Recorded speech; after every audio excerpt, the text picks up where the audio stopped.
Hello, good morning students. देखो अपना कल वो चैप्टर कंप्लीट हो गया था डाइजेशन वाला। आज अपने नेक्स्ट लेसन स्टार्ट कर रही हूँ 23rd, मानव का श्वसन तंत्र, रेस्पिरेटरी सिस्टम ऑफ ह्यूमन। अब ये जो है इसमें हालांकि आपने अभी प्लांट में पढ़ा था तो उसमें थोड़ी सी और अपन ने साइकिल वगैरह, तो वो यहाँ पर नहीं है। यहाँ पर अपन को केवल ऑर्गन्स पढ़ने और वो ऑर्गन्स किस तरीके से ब्रीदिंग करते हैं, किस तरह से ऑक्सीजन को इनहेल किया जाता है, कार्बन डाइऑक्साइड को बाहर निकाला जाता है, तो यही प्रोसेस है। बाकी जो इंटरनल या सेलुलर है वो यहाँ पर नहीं है। तो सबसे पहले तो अपने को पता है कि रेस्पिरेशन प्रोसेस क्या है, कि नॉर्मल अगर अपन कहें तो ऑक्सीजन का एंटर करना और कार्बन डाइऑक्साइड का रिलीज करना। और ये प्रोसेस क्यों किया जाता है, क्योंकि जो फूड है या जो अपने अभी डाइजेशन में आपने देख लिया कि जैसे ग्लूकोज है तो ग्लूकोज को ब्रेक करने के लिए ऑक्सीजन की ज़रूरत होती है, तो इसलिए जो है ब्रीदिंग प्रोसेस यहाँ पे किया जाता है। यानी कि ब्रीदिंग के लिए हमें जो है ऑक्सीजन ही ज़रूरी है, कोई दूसरी गैस है उससे ये काम नहीं हो सकता है। अब यहाँ पे देखो कि अगर अपन देखें तो ये एक तरीके की, जैसे मान लीजिए कि एटीपी है, तो एटीपी आप जानते हो कि जब ग्लूकोज है उसको ब्रेक किया, और प्लांट में आपने देखा ही था कि एक ग्लूकोज से अपने को 38 एटीपीज मिलते हैं। तो ये जो है एटीपी एक केमिकल एनर्जी है जिसको कि अपन यूज़ करते हैं जो भी अपने को फंक्शन करना है, फिजिकल फंक्शन करना है या और कोई अपनी बॉडी से फंक्शन करना है, तो उसमें अपन यहाँ पर यूज़ करते हैं।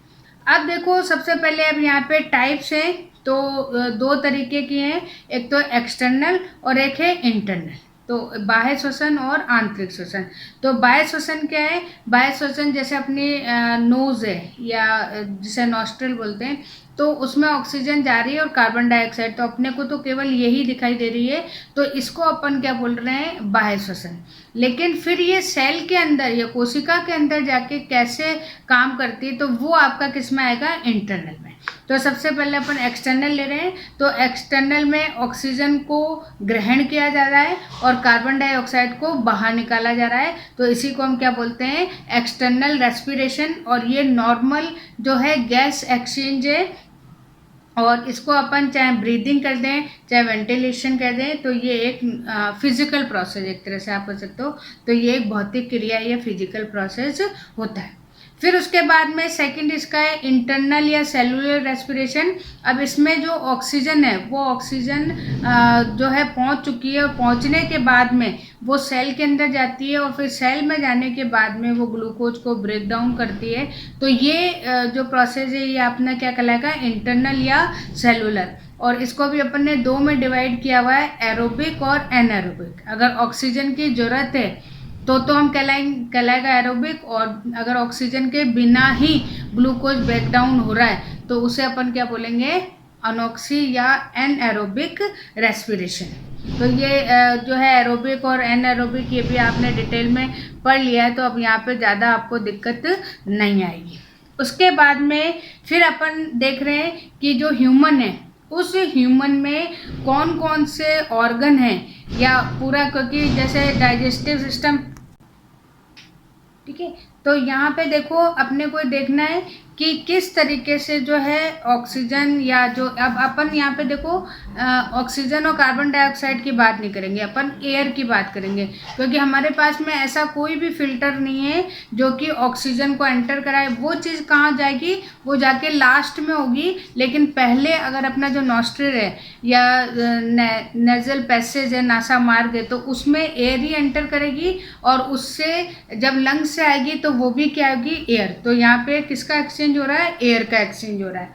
तो यहाँ पे देखो ये जो गैसेज एक्सचेंज हो रही है, ये अगर अपन स्टार्टिंग देखें तो एक अपने पास में पथ है, एक यहाँ पाथ है जिसके थ्रू जो ये प्रोसेस स्टार्ट होता है। तो उसमें सबसे पहले अपने पास क्या है, नॉस्ट्रिल या नासा छिद्र। उसके बाद में फिर है नेजल कैविटी या नासा गुहा। उसके बाद में फिर है नेसोफ्रेंगियल कैविटी या नासा ग्रसनी गुहा। फिर है लैरिंक्स यानी कि कंठ। फिर है ट्रेकिया और फिर ट्रेकिया के बाद में ट्रेकिया डिवाइड होती जाएगी, तो श्वसनी, श्वसनिका, जब अभी अपन ट्री वाली बात करेंगे तो उसमें देखेंगे।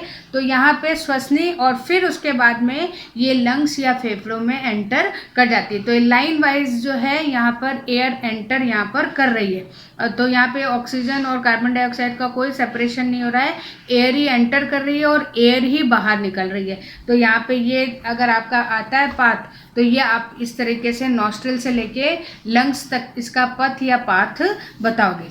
और उसके बाद में सबसे लास्ट में जो अपने पास में फेफड़ों में एक स्पेशल स्ट्रक्चर होती है जिसे अपन बोलते हैं वायु कूपिका या एल्वियोलाई। तो ये जो होती है मटके जैसी स्ट्रक्चर होती है, अभी मैं आपको दिखाऊंगी भी।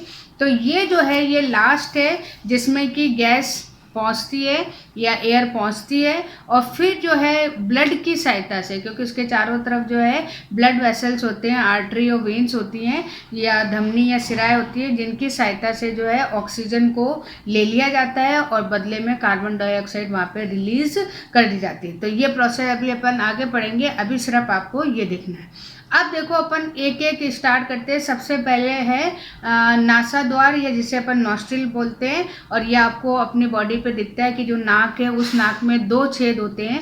तो ये 1 पेयर है जिसे अपन नासा द्वार या नॉस्ट्रिल कहते हैं। फिर उसके बाद में जो एयर है वो एंटर करती है किसमें, नेजल कैविटी में, गुहा में प्रवेश करती है। और गुहा में जो अगर आप देखो तो इसमें श्लेष्मा झिल्ली होती है, चिपचिपा पदार्थ होता है, श्लेष्मा झिल्ली होती है। और अंदर की तरफ आपको थोड़ी सी स्पाइरल शेप में, सर्पिलाकार में जो है थोड़ी सी बोन्स दिखाई देंगी, या जिसको आप कह सकते हो, क्योंकि अब या डायग्राम में भी आपको दिखेंगी। तो ये जो है ये इसकी शेप को मेंटेन करती है, इसलिए यहाँ पे इसकी ज़रूरत होती है। फिर उसके बाद में छोटे छोटे से बाल हैं या रोम हैं वो आपको दिखाई देते हैं। तो यहाँ पे ये जो हेयर हैं नाक के अंदर या नेजल कैविटी में, इनका काम क्या होता है, थोड़ा फिल्टर का होता है कि जैसे मान लीजिए कि एयर है तो उस एयर के साथ में कोई बड़ा डस्ट पार्टिकल नहीं जाए, या और कोई जैसे माइक्रो ऑर्गेनिज्म तो नहीं, लेकिन हाँ जैसे इंसेक्ट वगैरह है उनको रोकने का ये फिल्टर का या छन्नी का काम कौन करते हैं, हेयर करते हैं। उसके बाद में देखो फिर यहाँ पर हालांकि इसमें नहीं है लेकिन एक सिनेडेरियन मेम्ब्रेन भी होती है, जो कि अपने जो टेस्ट है या जो स्मेल है उस स्मेल को यहाँ पे, उसके अलावा देखो यहाँ टेम्परेचर मेंटेन भी होता है कि अगर जैसे गर्म एयर है तो वो थोड़ी सी यहाँ पे श्लेष्मा से या इससे जो है थोड़ी ठंडी भी होती है।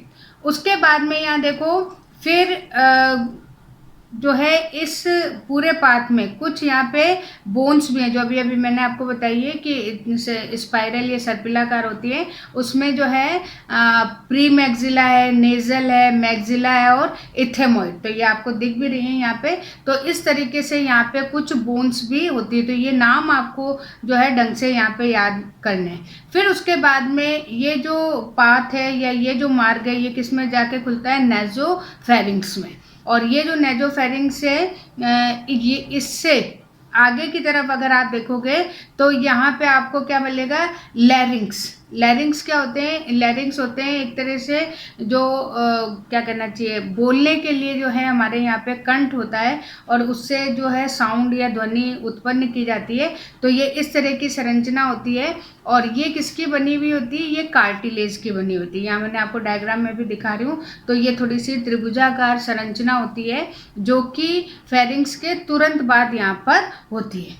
अब ये देखो अगर हम इसकी भी स्ट्रक्चर देखें तो इसमें भी जो है कुछ कार्टिलेज पाई जाती है। और कौन सी है, जैसे थायराइड है, क्रिकॉइड है, फिर ये एरिथिनॉइड है और एपिग्लॉटिस। तो ये यहाँ पर संरचना आपको किस में दिखाई देती है, लैरिंक्स में या कंठ में। और एपिग्लॉटिस का तो आपने पढ़ ही रखा है, इसको अपन पुलिसमैन बोलते हैं। इसीलिए बोलते हैं क्योंकि ये जो है एयर को तो एंट्री करने देता है लेकिन फूड को यहाँ पे एंट्री नहीं करता है। इसीलिए जब अपन खाना खाते हैं तो कहते हैं कि उस समय बोलना नहीं चाहिए। तो इसीलिए क्योंकि अगर एपिग्लॉटिस की वजह से अगर कोई अंदर एंटर कर जाए तो फिर जो है अपने को जैसे ठसा ही एकदम से अपने को ऐसा लगता है खाने में, और लेकिन जो एपिग्लॉटिस है वो तुरंत उसको पलट के फूड पाइप में डाल देता है। तो उसके बाद में यहाँ पे अपने पास में वोकल कॉर्ड में आप डायग्राम देखो तो यहाँ पे 1 पेयर ऑफ वोकल कॉर्ड भी दिखाई दे रहे हैं, जो कि साउंड को या ध्वनि को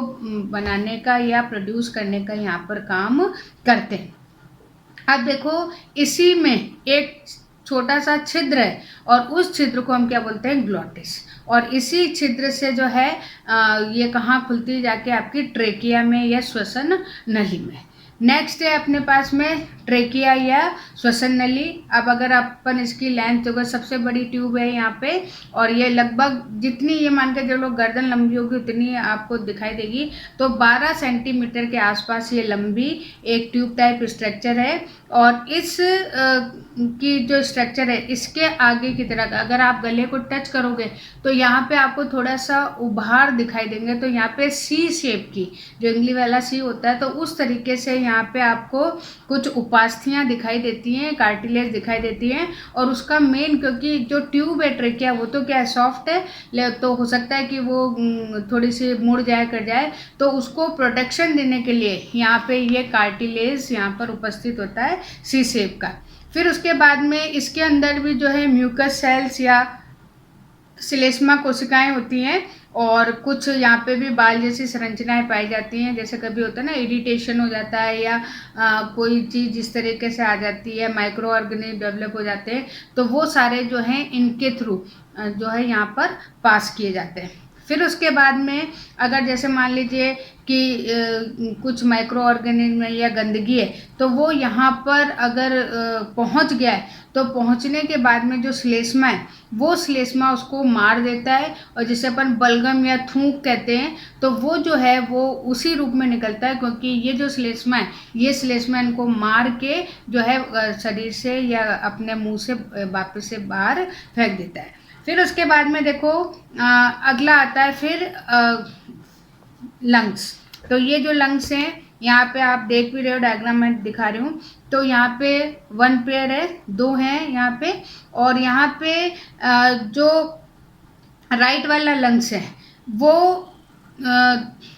3 लोब्स में डिवाइडेड है, जबकि जो लेफ्ट वाला है वो राइट वाला है वो आपने 2 लोब्स में। तो इतना ज़्यादा दिखता नहीं है, लेकिन हाँ फिर भी जो है जो राइट वाला है वो तो आपका किस में है, 3 लोब्स में, और जो लेफ्ट वाला है वो किस में डिवाइडेड है, 2 लोब्स में। तो इस तरीके से यहाँ दिखाई देते हैं। और उसके चारों तरफ जैसे हार्ट वगैरह सबके जितने भी अपने सॉफ्ट ऑर्गन हैं उन सबके तरफ एक आवरण या झिल्ली पाई जाती है, और उसके अंदर क्या होता है, थोड़ा सा द्रव भरा रहता है। तो ये सिर्फ किसके लिए होती है, ताकि प्रोटेक्शन के लिए, एकदम से उस पर अटैक ना हो। तो यहाँ पे जो है आपको 2 प्लूरा जिसे फुस्फ आवरण या फुस्फावरण कहेंगे, और इन दोनों झिल्लियों के बीच में आपको एक तरल मिलेगा जिसे अपन प्लूरल फ्लूइड कहते हैं। और ये जो है ये एक तो बाहर से प्रोटेक्शन और दूसरे लंग्स को खुद से चिपकने से यहाँ जो है बचाता है। कभी कभी आपने देखा होगा कि पानी भर गया इसलिए लंग्स जो है या डेथ हो जाती है, तो वो इसी कारण है कि ये अगर चिपक जाएंगे लंग्स, हवा निकल जाएगी, तो जैसे अपने गुब्बारा होता है, हवा निकल गया तो पिचक गया, तो उसी तरीके से यहाँ पे भी क्या होते हैं, चिपक जाते हैं, और फिर जो है उनको फुलाना या वापस से गैस भरना उनमें दिक्कत हो जाती है। फिर उसके बाद में देखो कि अगर जैसे अभी आपके इसमें आगे भी आएगा, एक होता है पार्श्व का पिंजर या जो हमारा थोरेसिक केज जिसे बोलते हैं। तो इसमें जैसे मान लीजिए पीछे से आगे तक हमारे पास में रिब्स आ रही है, नीचे डायाफ्राम है, तो ये कुछ ऐसी बोन्स हैं जो बोन्स मिलके केज या पिंजरे का निर्माण करती हैं। और इसका मेन कारण ही ये होता है, जितने सॉफ्ट ऑर्गन है, चाहे हार्ट हो, चाहे अपना लंग हो, चाहे स्टमक हो, तो इन सबको क्या करती है, प्रोटेक्ट करती है। इसलिए ये थोड़ा सा अस्थि वाला या बोनी पार्ट यहाँ पर कहलाता है। फिर उसके बाद में देखो यहाँ पे एक पूरा का पूरा आपको डायग्राम भी दे रखा है, एक ट्री जैसी स्ट्रक्चर है, और ये बहुत सारी चीज़ों में डिवाइड हो रही है। तो सबसे पहले ट्रेकिया है, फिर ट्रेकिया डिवाइड होती है 2 में, एक राइट में जाता है, एक लेफ्ट में जाता है, और इसको हम बोलते हैं प्राइमरी ब्रोंकस। और इनके ऊपर जो आपको थोड़े से वो छल्ले जैसे दिखाई दे रहे हैं, ताकि ये पाइप जैसे स्ट्रक्चर पिचके नहीं है, चिपके नहीं।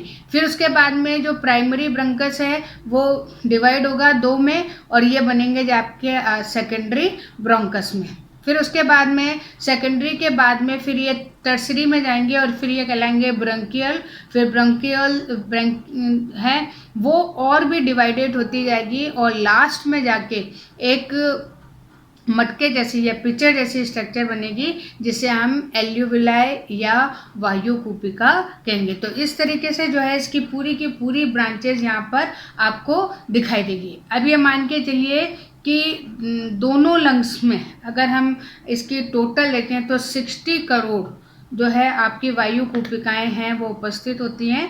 और अगर हम वायु कूपिका की थोड़ी सी शेप साइज देखें तो 0.2 mm इसका क्योंकि गोल है तो वो डायामीटर होता है, और इनके चारों तरफ जो है आपको ब्लड कैपिलरीज, आर्टरीज, वेन्स वो सारी लगी रहती है। और उनका मेन क्या काम होता है, यहाँ पर एक्सचेंज, अगर आप देखेंगे तो यहाँ पर एक्सचेंज होता है ऑक्सीजन और कार्बन डाइऑक्साइड का। तो जब अपन डिटेल में इसको पढ़ेंगे तब ये अपनी वायु कूपिका की संरचना अपनी डिटेल में यहाँ पर आएगी। तो इस तरीके से जो है आज अपन ने इसकी स्टार्टिंग में पहले टाइप्स पढ़ लिए, फिर थोड़ा सा अपन ने जो है लंग्स का या आप उसको कह सकते हो रेस्पिरेटरी सिस्टम है उसके बारे में पढ़ लिया। अब कल अपन इसकी जो है मैकेनिज्म अपन स्टार्ट यहाँ पर करेंगे। तो थोड़ा धीरे धीरे ही मैं करा रही हूँ ताकि रिवीजन है तो वो अच्छी तरीके से हो सके। और इस चैप्टर के बाद में, क्योंकि मैंने जब अभी जुलाई में स्टार्ट किया था तो सर्कुलेटरी से स्टार्ट किया था, तो ये 3 चैप्टर थे, वो 3 चैप्टर मैंने अप्रैल में पढ़ाए थे। फिर अपन जो फर्स्ट यूनिट है प्लांट की उसको अपन यहाँ पर स्टार्ट करेंगे। ठीक है, ओके, थैंक यू।